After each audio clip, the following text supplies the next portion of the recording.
Have you ever wondered why Jack White and the Black Keys can't stand each other? Let's break down one of my favorite beefs in recent rock history. It started off in 1997, Jack and Meg White formed the White Stripes.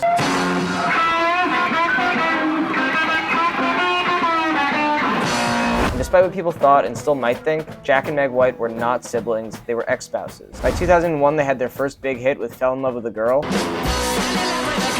And then in 2003 became immortalized with Seven Nation Army.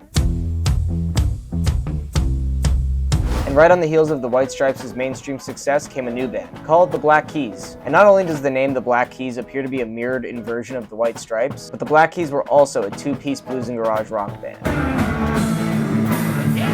And now fast forward a few years to 2007, and the White Stripes played their last show before officially breaking up in 2011. And while this is happening, the Black Keys are getting their own mainstream success, with their breakthrough 2010 album, Brothers. Up until this point, there hadn't really been any public beef between the bands until 2010. In a 2010 interview with Rolling Stone, Jack White talked about how there were bands that were imitating others and not really giving credit, which was supposedly a not-so-subtle shot at the Black Keys. Talking about the comparison, he said, "I'm more to do with Jay-Z than the Black Keys." And in 2012, Dan Auerbach was invited to Third Man Records studio by the president of None Such Records to meet a new artist on their label. But Auerbach didn't know that the Third Man studio was actually in Jack White's house. And while Auerbach was on the way there, he got a call from the president of None Such Records telling him that he was actually not welcome there. The owner of the studio was, of course, Jack White. And then in 2013, a bomb dropped. As Jack White was going through his divorce proceedings, an email was leaked. In the email, Jack White complained about how Dan Auerbach's kids were going to be going to the same school as White's kids. And in the email, he said, "That's a possible 12 years I'm going to have to be sitting in kids' chairs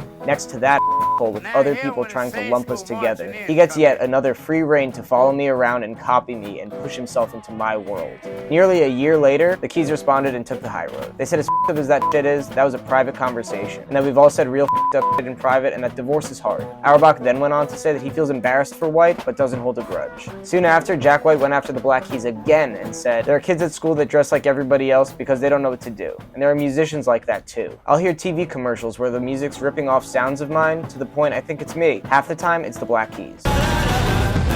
And Jack White realizes that he's not the first to play the blues and said the White Stripes were similar to Amy Winehouse, in that they didn't invent the genre that they perform, but instead did something new and fresh with it. And with Winehouse's death and the split of the White Stripes, someone's gonna fill that absence. And in that absence, you get a band like the Black Keys, who said they've never heard of the White Stripes? Sure. One day later, he decided to try and squash the beef by wishing the Black Keys all the success that they can get, and said he knows what it's like to try and get attention as a two-piece rock band. And the dust was finally settled, for about a year. And I would say that this next part is really what all this tension was building up to.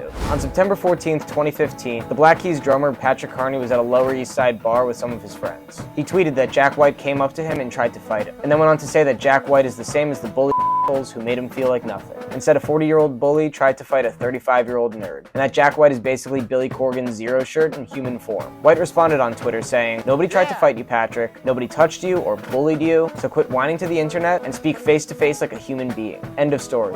A little while later, Carney deleted most of his tweets and tweeted, "Talk to Jack for an hour, he's cool. All good." White tweeted back from the Third Man Records account saying, "From one musician to another, you have my respect, Patrick Carney." So who better to induct the White Stripes into the Rock and Roll Hall of Fame than the Black Keys?